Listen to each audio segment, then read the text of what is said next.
नमस्कार दोस्तों, इस वीडियो में आपका बहुत बहुत स्वागत है। आज की इस वीडियो में हम सीखने वाले हैं दोस्तों, माइक्रोसॉफ्ट एक्सेल में हम एक बिल का फॉर्मेट कैसे बनाते हैं। एक इनवॉइस हम कैसे बनाते हैं। इस तरह का एक बिल का फॉर्मेट आप देख सकते हो। इस तरह से ये मैंने बिल बनाया है और इसी तरह का आज की इस वीडियो में हम सीखने वाले हैं कि एक बिल बुक जो होती है वो हम कैसे बना सकते हैं, यानी कि इस तरह का एक बिल का फॉर्मेट प्रिंट कर सकते हैं। तो चलिए शुरू करते हैं इस वीडियो को। यहाँ पर देख सकते हो मैंने कुछ इस तरह का ये बिल बनाया है। अब मैं सीट नंबर 2 पे आऊंगा, क्लिक करूंगा तो यहाँ मैं सबसे पहले ये जो टॉप रो है इसको मैं कुछ इस तरह से सेलेक्ट करूंगा जी तक। 7 कॉलम के अंदर ही मैं इस बिल को बनाऊंगा, तो मैं कुछ इस तरह से सेलेक्ट किया और यहाँ पर मैं मर्ज एंड सेंटर पे क्लिक करूंगा, ये मर्ज हो जाएगी। यहाँ पर मैं सबसे पहले जो फर्म का नाम है, कंपनी का नाम है या फिर कोई भी संस्था है उसका नाम है, जिसके नाम पे आप बिल बनाना चाहते हो उसका नाम यहाँ पे लिखेंगे। उसके बाद मैं नीचे आऊंगा और यहाँ पर इसको सेलेक्ट करूंगा। सेलेक्ट करने के बाद इसको भी मैं मर्ज एंड सेंटर कर लेता हूँ यहाँ से, और यहाँ पर इसका मैं एड्रेस टाइप करूंगा। जो भी एड्रेस है वो आप टाइप कर सकते हो। मैंने कुछ इस तरह से इसका एड्रेस टाइप किया। अब इसके बाद मैं इसको सेलेक्ट करूंगा, इसको भी मैं मर्ज एंड सेंटर कर लेता हूँ। यहाँ पे मैं फ़ोन नंबर है, कोई जीमेल है वो मैं टाइप कर देता हूँ। जैसे जो भी फ़ोन नंबर है, जीमेल है, हम इस तरह से, ये जीमेल में एक एग्जाम्पल के तौर पर ले रहा हूँ। अब मैं इनका जो साइज़ है वो बढ़ा लेता हूँ यहाँ से कुछ इस तरह से। अब यहाँ पे मैंने फर्म का नाम लिखा है, इसको सेलेक्ट करूँगा इस तरह, और यहाँ पे इसका फ़ॉन्ट चेंज कर लेता हूँ यहाँ से। ये मैं यहाँ से फ़ॉन्ट लूँगा, इसका साइज़ बढ़ा लेता हूँ, बोल्ड कर लेता हूँ, साइज़ कुछ इस तरह से बढ़ा लूँगा। इतना मैंने साइज़ रखा। उसके बाद मैं इसका भी यहाँ से फ़ॉन्ट चेंज कर लूँगा। जो भी मेरे को करना है वो फ़ॉन्ट चेंज आराम से मैं कर सकता हूँ। ठीक है, ये इस तरह से मैंने सेलेक्ट, जो भी आपको फ़ॉन्ट पसंद है वो आप ले सकते हो। इसको बोल्ड कर सकते हो, इसको मैं बोल्ड कर लेता हूँ, इसको मैं इतना ही रखूँगा। यहाँ से मैं मर्ज एंड सेंटर करूँगा इसको। यहाँ तक मैंने बनाया। अब इन तीनों का मैं कलर दे देता हूँ। कलर यहाँ पे क्लिक करूँगा मैं, और जो भी कलर आपको देना है वो दे सकते हो। मैं कुछ इस तरह से कलर ले लेता हूँ, ये वाला। उसके बाद मैं इसको भी मर्ज एंड सेंटर करूँगा। नीचे वाली जो 4 नंबर की रो है इसको मैं सेलेक्ट किया और यहाँ से मर्ज एंड सेंटर पर क्लिक करूँगा। यहाँ पे मैं टाइप कर देता हूँ इनवॉइस। टाइप करने के बाद इसको मैं बोल्ड और यहाँ से साइज बढ़ा लेता हूँ, और यहाँ पर एरियल ब्लैक, ये मैंने फ़ॉन्ट दे दिया। इसके बाद मैं यहाँ पे 2 रो सेलेक्ट करूँगा इस तरह से, और इनको यहाँ से मर्ज एंड सेंटर करूँगा और यहाँ से कॉर्नर से पकड़ के ड्रैग एंड ड्रॉप कर लूँगा। दोनों को इस तरह से कर लेता हूँ। यहाँ पे मैं कस्टमर नाम लिखूँगा, इसको मैं थोड़ा सा बढ़ा लेता हूँ साइज, और यहाँ पे मैं टाइप करूँगा इनवॉइस डेट।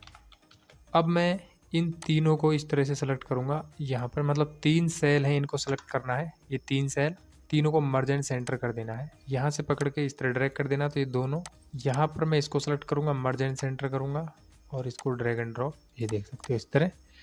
यहाँ पे मैं नाम लिख दूंगा, यहाँ पे इनवॉइस डेट आ जाएगी, यहाँ पर इनवॉइस नंबर। ठीक है, मैं इसको इस तरह से सेलेक्ट करूँगा और यहाँ पर मैं लेफ़्ट अलाइनमेंट कर लूँगा। यहाँ से क्लिक किया, लेफ़्ट अलाइन हो गए। उसके बाद मैं इसको सेलेक्ट करके बोल्ड कर लेता हूँ, साइज़ बढ़ा लूँगा। इसको भी मैं इस तरह से, इसका भी साइज़ बढ़ा लेता हूँ, बोल्ड कर लेता हूँ। अब मैं यहाँ पर इसको सेलेक्ट करूँगा, तीनों जो सेल है ना इनको सेलेक्ट करेंगे, और यहाँ पर मैं ऑल बॉर्डर अप्लाई करूँगा। देखिए यहाँ से ये थिक बॉर्डर अप्लाई करूँगा, ये थिक आउटसाइड बॉर्डर, इस पर क्लिक करूँगा तो ये कुछ इस तरह से अप्लाई हो जाएगा। और यहाँ पर भी मैं इस तरह सेलेक्ट करूँगा इसको, और यहाँ से पहले तो मैं इस पर ऑल बॉर्डर अप्लाई करूँगा, उसके बाद मैं यहाँ पर थिक आउटसाइड बॉर्डर पे क्लिक करूँगा तो ये कुछ इस तरह से अप्लाई हो जाएगा। ठीक है, अब हम नीचे आएंगे और मैं इस वाली रो को छोड़ दूंगा और यहाँ पर मैं सीरियल नंबर टाइप करूँगा। इसके बाद दोस्तों मैं यहाँ पर 3 सेल सेलेक्ट करूँगा। ये 3 सेल सेलेक्ट की और इनको कर देता हूँ मैं मर्ज एंड सेंटर, और इनको ड्रैग एंड ड्रॉप करूँगा नीचे तक, और जितना आपको ज़रूरत है उतना आप ले सकते हैं। तो मैंने देखिए ये सब की सब मर्ज कर ली हैं। अब मैं यहाँ पे क्लिक करूँगा और यहाँ पे टाइप कर देता हूँ मैं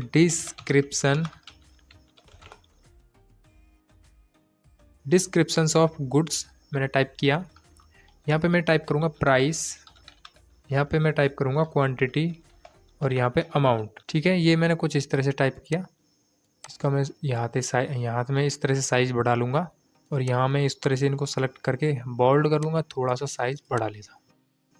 नीचे आएंगे, इसको मैं कुछ इस तरह से सेलेक्ट करूँगा। उसके बाद मैं यहाँ पे बॉर्डर अप्लाई करूँगा, ये थिक बॉर्डर, ठीक है, आउटसाइड बॉर्डर। इसको सेलेक्ट करूँगा, यहाँ पर मैं कुछ इस तरह से अप्लाई करूँगा। यहाँ पर मैं कुछ इस तरह से अप्लाई कर देता हूँ। यहाँ पर भी मैं ठीक है, यहाँ पे सेलेक्ट करूँगा इस तरह से, ये देखिए। इसके बाद दोस्तों मैं यहाँ पर देखिए 1 2 3 सेल है, यहाँ पर मैं इस तरह से दोनों को सेलेक्ट करूँगा और मर्ज एंड सेंटर पर क्लिक करूँगा और ड्रैग एंड ड्रॉप करके तीनों को मर्ज एंड सेंटर कर लेता हूँ। यहाँ पे मैं टाइप करूँगा टोटल अमाउंट, यहाँ पर मैं GST। अब देखिए मैं GST सिर्फ एक ही बार ले रहा हूँ, अगर आपको SGST, CGST, IGST अलग अलग लेना है तो आप रख सकते हो। मैं सिर्फ एक ही बार ले रहा हूँ। यहाँ पे 5 प्रेस करूँगा, यानी कि 5% मैं यहाँ पे GST लेना चाहता हूँ, 5%। इंटर, यहाँ पे मैं ग्रैंड टोटल, ठीक है, इस तरह से तीनों को सेलेक्ट करूँगा। यहाँ से मैं लेफ़्ट अलाइन करूँगा, बोल्ड करूँगा, साइज़ इंक्रीज कर लेता हूँ, ठीक है, इस तरह। और अब जो भी अमाउंट आएगा वो यहाँ पर आ जाएगा। तो मैं इनको तीनों को सेलेक्ट करूँगा कुछ इस तरह से और यहाँ मैं अप्लाई करूँगा ऑल बॉर्डर, उसके बाद थिक बॉर्डर, ठीक है। ये कुछ इस तरह से आ चुका है, ठीक है। तो यहाँ तक ये बन के रेडी हो गया। अब हम आते हैं थोड़ा नीचे और यहाँ पर दोस्तों मैं इस तरह से इसको सेलेक्ट करूँगा और यहाँ पर कर लेता हूँ इसको मर्ज एंड सेंटर। यहाँ पे मैं टाइप कर देता हूँ टर्म्स एंड कंडीशंस, ठीक है, टर्म्स एंड कंडीशंस टाइप किया। इसका मैं यहाँ पे तो मैं इसका फ़ॉन्ट चेंज कर देता हूँ, यहाँ से फ़ॉन्ट चेंज किया, थोड़ा बोल्ड कर देता हूँ और यहाँ पर मैं इन सभी को कर लेता हूँ मर्ज, सेंटर पे क्लिक करूँगा। तो मैं यहाँ पे इनको ड्रैग एंड ड्रॉप कर लेता हूँ। अब यहाँ पे मैं जो भी नोट है, जो मतलब नोट लिखा होता है ना, नोट या फिर टर्म्स एंड कंडीशंस, वो मैं यहाँ पे टाइप कर देता हूँ।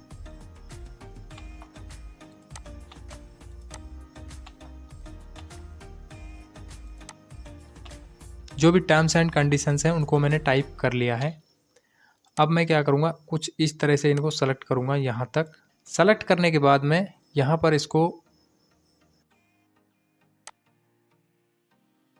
नो बॉर्डर के बाद मैं यहाँ से थिक बॉर्डर अप्लाई करूँगा, थिक आउटसाइड बॉर्डर। अब दोस्तों यहाँ पर मैं इसको इस तरह सेलेक्ट करूँगा, इस वाली जो 3 सेल हैं इनको सेलेक्ट कर लूँगा और यहाँ से मर्ज एंड सेंटर पर क्लिक किया। जो भी ऑथराइज की सिग्नेचर है वो मैं टाइप कर देता हूँ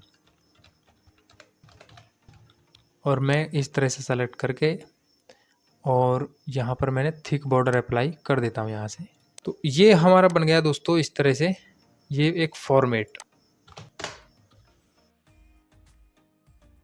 अभी हमें अगर हम यहाँ पे कंट्रोल F2 प्रेस करें तो जो पेपर है उसमें कुछ आधा अधूरा सा दिखाई दे रहा है। तो अभी मैं इसमें और कुछ एडिटिंग कर लेता हूँ।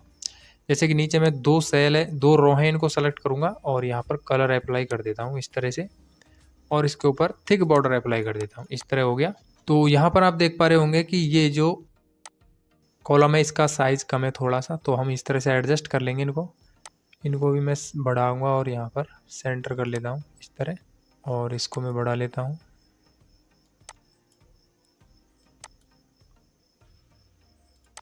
ठीक है, ये साइज़ मैंने बढ़ा दिया है। मैं यहाँ पर इसको सेलेक्ट करूँगा इस तरह से, तो मैं 19 कर देता हूँ इनको यहाँ से फॉर्मेट में आकर के, रो हाइट 19 और ओके करूँगा। तो इनकी थोड़ी थोड़ी हाइट बढ़ गई है। इसके बाद दोस्तों अब मैं यहाँ पर जो भी प्रोडक्ट हैं उनको मैं टाइप कर लेता हूँ। तो मैं एग्जांपल के तौर पर यहीं मैं ले लेता हूँ कीबोर्ड, एंटर करूँगा, MOUSE माउस। जो भी प्रोडक्ट है उसको हम यहाँ पर टाइप कर लेंगे। इसके अलावा जो भी हमारे पास प्रोडक्ट है वो हम टाइप कर सकते हैं इजीली। अब इनका जो प्राइस है वो भी मैं यहाँ पे टाइप कर देता हूँ। जैसे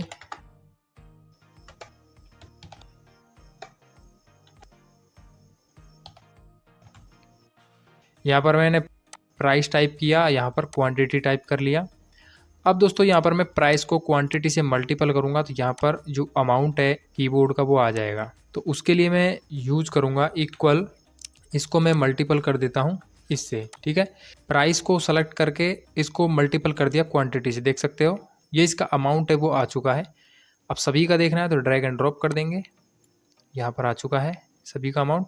अब यहाँ पर टोटल चाहिए तो यहाँ पे हम सम कर सकते हैं, तो मैं सम करूँगा इक्वल SUM टैब प्रेस करूँगा, इस तरह से सेलेक्ट करूँगा, ब्रैकेट क्लोज और एंटर कर देता हूँ। तो ये इसका टोटल अमाउंट हुआ है ना, वो यहाँ पे आ चुका है। जो भी प्रोडक्ट हमने जितने भी प्रोडक्ट परचेज किए हैं उनका सभी का टोटल अमाउंट यहाँ पे।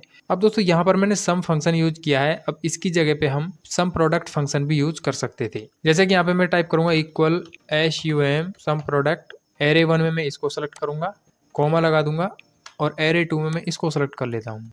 ये दोनों बराबर होने चाहिए इस तरह से, और बस सिंपल है ब्रैकेट क्लोज और एंटर कर देंगे तो देख सकते हो ये भी इस तरह से अमाउंट आ गया। मतलब इसको हमें मल्टीपल करने की ज़रूरत नहीं पड़ी, हम डायरेक्ट सम प्रोडक्ट फंक्शन से भी इसका टोटल अमाउंट निकाल सकते हैं। ठीक है, तो ये मैंने आपको जानकारी के लिए बता दिया है।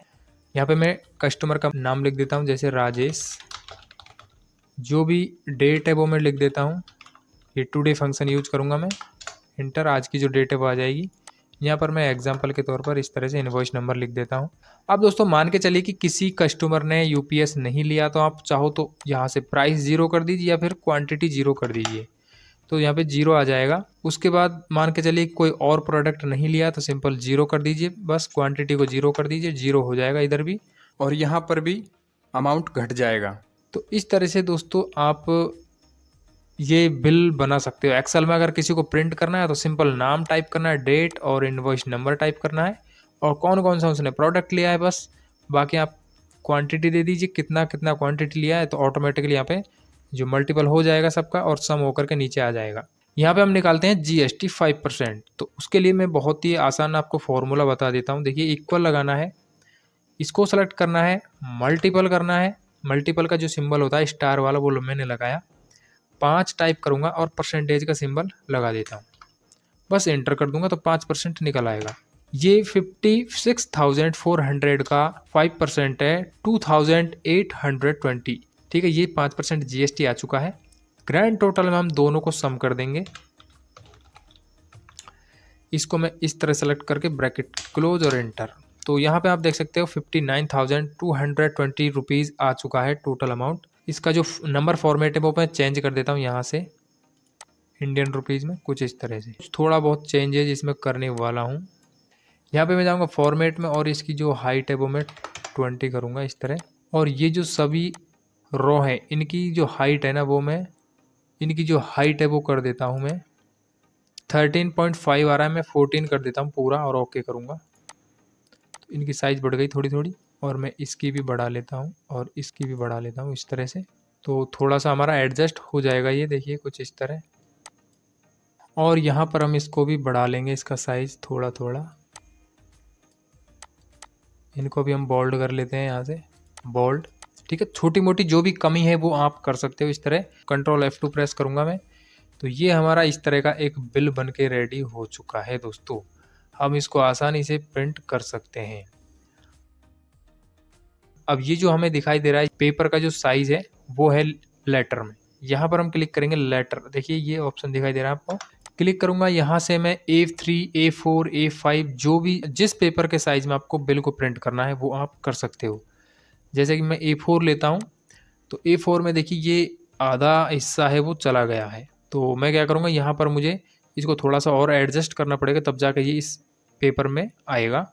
तो मैं एस्केप की बटन प्रेस करूँगा और फिर से एक्सेल शीट पे आ जाऊँगा। यहाँ पे जाना है और इसको देखिए यहाँ पर ये जो लाइन दिखाई दे रही है ना आपको डॉट डॉट करके, तो ये इस लाइन के अंदर ही रखना है मुझे इसको। तो यहाँ पर देखिए मैं कुछ इस तरह से रखूँगा और अब कंट्रोल F2 प्रेस करूँगा, तो अब आप देख रहे हो ये A4 साइज में हमारा जो पेपर है वो, यानी हमारा जो बिल का फॉर्मेट है वो आ चुका है। मैं यहाँ पे नॉर्मल मार्जिन पे जाऊँगा और यहाँ पे कस्टम मार्जिन पे क्लिक करके ऊपर से इसको कर लेता हूँ 2.5, ऊपर से खिसक के नीचे आ गया, और फिर से जाऊँगा मैं और बढ़ा लेता हूँ मार्जिन 3 कर देता हूँ। इस तरह से मैं अपना जो मार्जिन है उसको फिक्स कर सकता हूँ। क्लिक करूँगा और यहाँ पर एक ऑप्शन और दिया गया है, देखिए सेंटर ऑन पेज में हॉरिजेंटल पे क्लिक करूँगा और ओके पे क्लिक करूँगा। देख सकते हो अभी जो हमें यहाँ पे देखिए यहाँ पर तो कम इस जो मार्जिन है वो दिखाई दे रहा है, यहाँ पर ज़्यादा मार्जिन है, तो मैं यहाँ पर इसको हॉरिजेंटली पे सेलेक्ट करूँगा और ओके पे क्लिक करूँगा, तो दोनों बगल से एकदम सेंटर में हो जाएगा हमारा जो भी डेटा है। ठीक है, इस तरह से हम दोस्तों इसको प्रिंट करवा सकते हैं। आई होप आपको ये वीडियो पसंद आएगा। वीडियो अगर पसंद आए तो वीडियो को लाइक कर दें, चैनल को सब्सक्राइब जरूर कर लें। हम मिलते हैं आपको किसी नेक्स्ट वीडियो में नए टॉपिक के साथ, तब तक के लिए जय हिंद, वंदे मातरम।